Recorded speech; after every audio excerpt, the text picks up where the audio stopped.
All right, welcome back to the Paragon Podcast. We're here with Steve Weber from Timpanogos Media, right? Correct. Awesome. And so Steve's our guest today. He's going to be telling us a little bit about his marketing company and kind of how he uses video.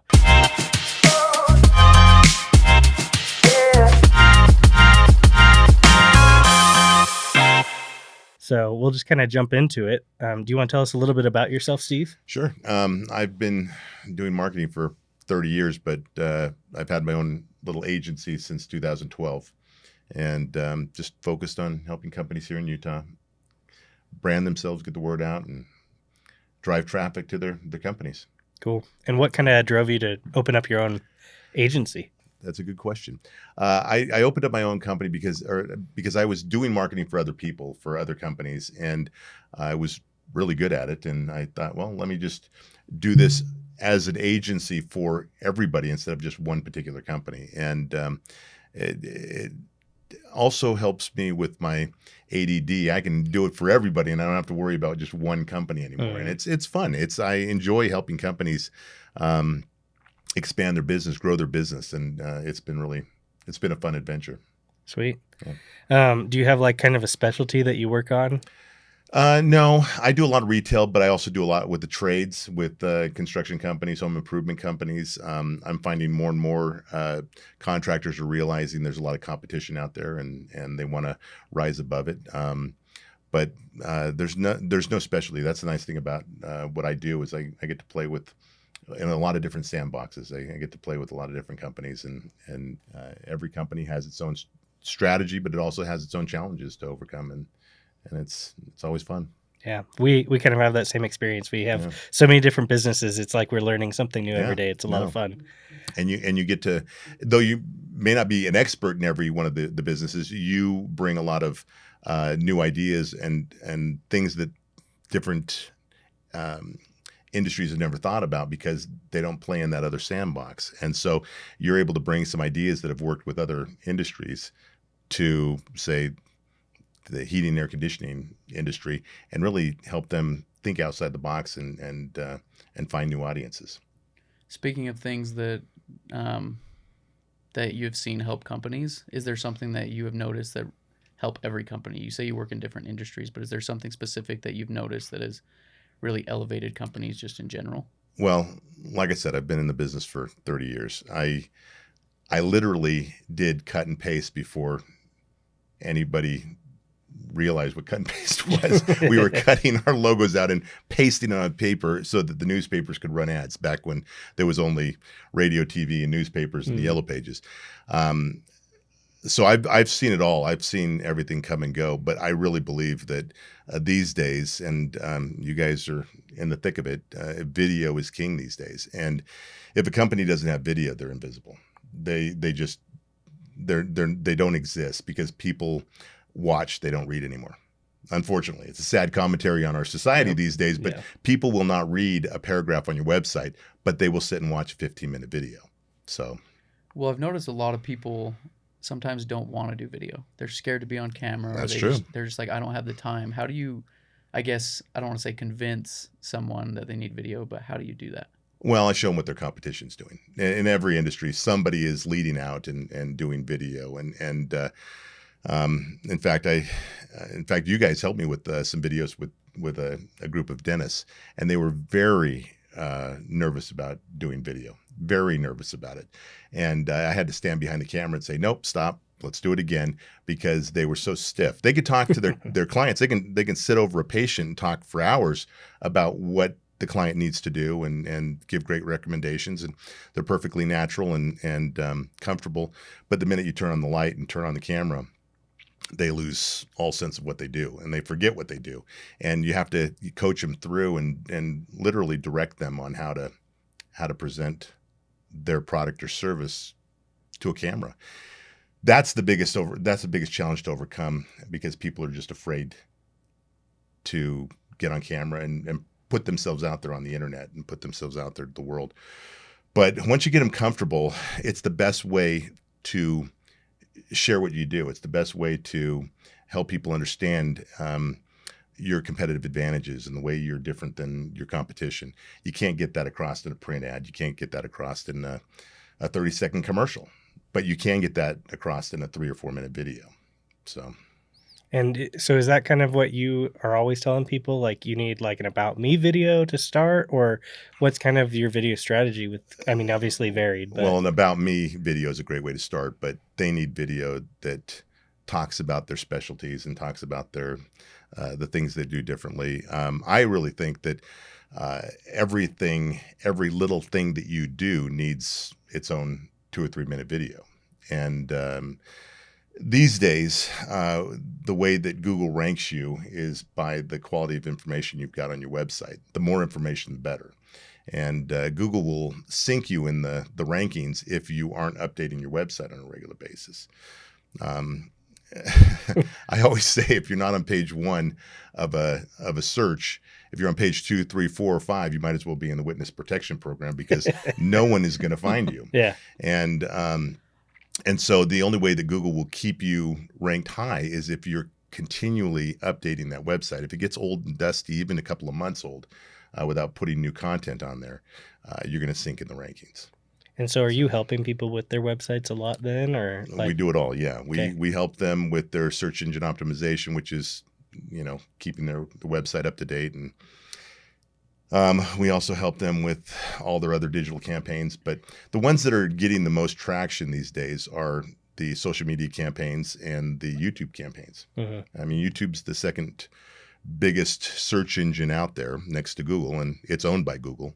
And people are scrolling through videos all the time. I mean, that's what I do. Like anytime I want something, YouTube's the first place I go to look. If it's a product, it's a review on YouTube I'm looking up. If I'm trying to learn something, I go to YouTube to learn how to do that and stuff. So yeah, I feel like YouTube's so important. Right. And that's why it's so important to put that content out there, because those how-to videos or those expert videos that people are looking at, if you're one of the people that are putting those things out there for your industry, whether it's driving traffic or not, you're establishing yourself as an expert. And Google likes that. Google wants to send people to a website where there's an expert on whatever topic they're searching for.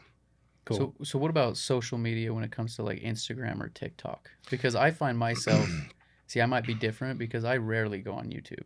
And so if businesses are trying to reach you, how do you, I guess, decide whether, it's time to create YouTube content or Instagram and TikTok content? How do you balance that? Well, the nice thing is that content is pretty much universal. It can apply to, I mean, I can make a 30-second reel and put it on TikTok and put the same reel on YouTube. So it's not that you're creating new content for the different search engines out there. But it obviously is a different audience. There's a different audience for Facebook than Instagram, and Instagram than TikTok. It just keeps getting younger. Facebook is for the old people like me, and looking at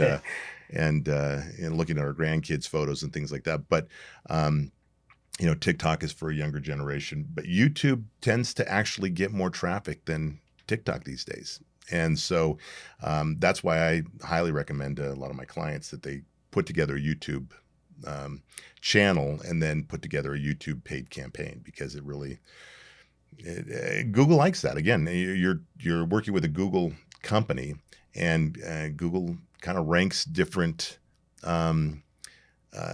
sources of media higher than others, and YouTube they look on very highly, and so it's always good to have a YouTube campaign going.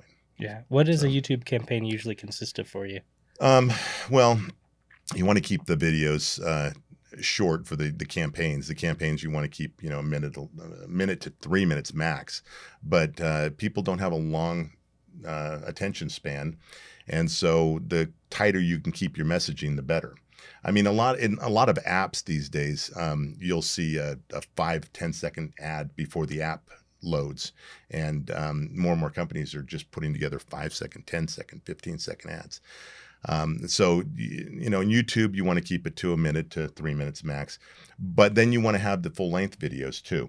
And that goes on your YouTube channel, and that goes on your website, and you can link the two together. And the content is unlimited. You can put whatever you want on a YouTube channel, and some people will sit through an hour-long video on how to replace your carburetor, or how to how to create a new website. I mean, there's content on everything. You can Google search anything and find a video telling you how to repair a jet engine if you wanted to. I mean, the content is limitless on YouTube these days. I didn't want to go back, but one thing you said caught my attention when you talked about website and always updating the website. Mm-hmm. This is my question as a creator, is how often would you recommend your client to update their website?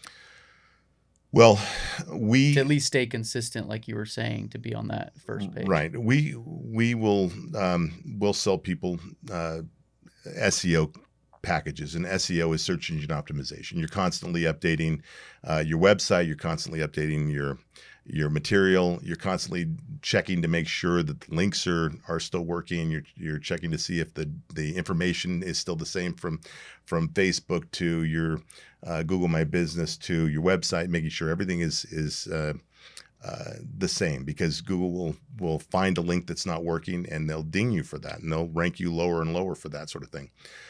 So we go on and fix and update websites on a regular basis, monthly. We'll spend hours every month making sure that we're updating people's websites.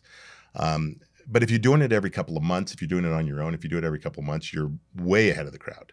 I mean, you'll go on and, we'll go back to dentists again because they're not the most technologically up to date. Well, You'll look at a website. They're doing they're the main provider and the business owner. They have a lot going on. Right.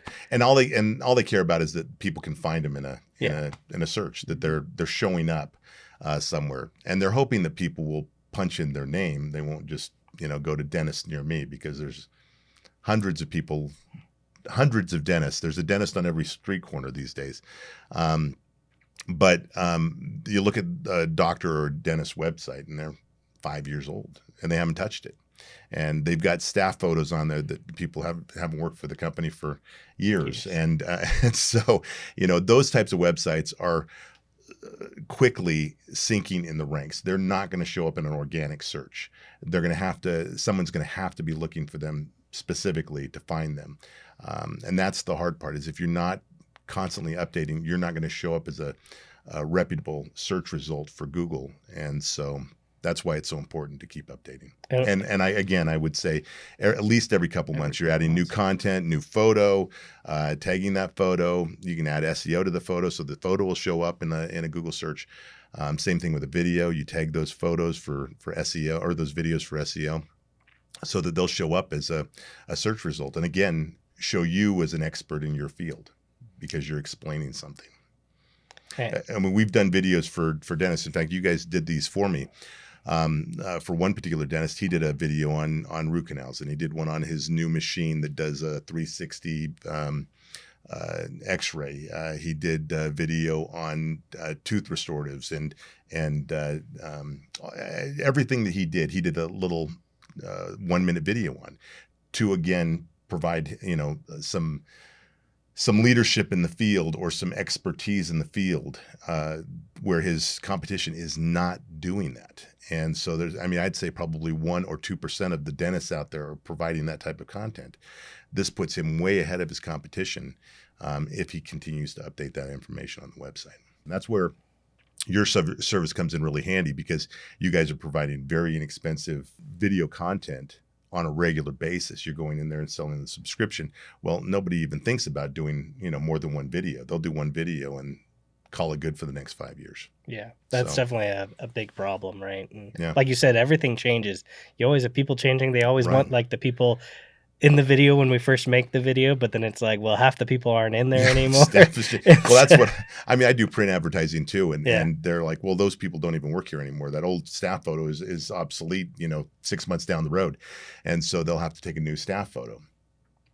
Same thing goes with video. I mean, you just need to keep updating that video. Thanks again for watching with us today. It's been awesome having you here with us, Steve. We really enjoyed this conversation, and we hope that you got a lot out of it too. So. And if you guys want to watch more about video marketing, follow our podcast, and we'll see you next time.